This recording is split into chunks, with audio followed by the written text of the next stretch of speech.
ভুলবাড়িয়া বাজার ডুবে যাওয়ার কারণে এই যে কেন্দ্রীয় ঈদগাহ মাঠের মধ্যে বাজার বসেছে, আমরা একটু ঢুকে চেষ্টা করব দেখার।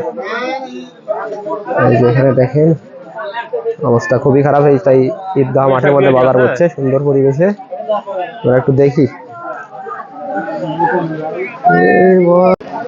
সুন্দর পরিবেশে মাঠের মধ্যে বাজার বসছে।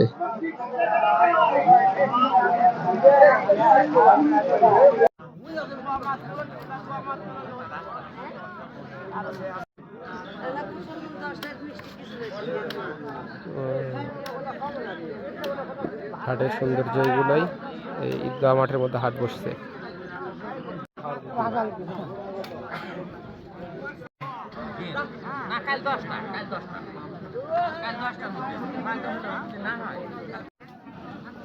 বন্যার পানিতে বাজারের মধ্যে ডুবে গেছে, তাই ঈদগাহ মাঠে হাটের মধ্যে এই দোকানগুলো বসছে।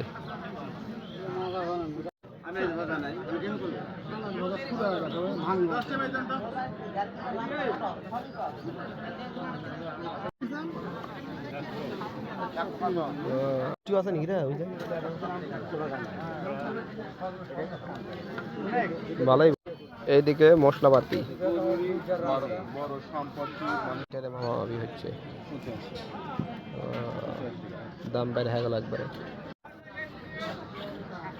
হাটুরে হাট করে বাড়ি ফিরছে। গ্যাসের লাইন চুলা ঠিক করছে, গ্যাস লাইট টাইট। এই বস কি বস, পানির কি অবস্থা বস? পানি কমছে না বাড়ছে? কমছে একটু। ফুলবাড়িয়া বাজারের সেই মোড়, বিখ্যাত মোড়, এই দিকে এক রাস্তা, এই দিকে এক রাস্তা, আমরা উঠে চলে এলাম।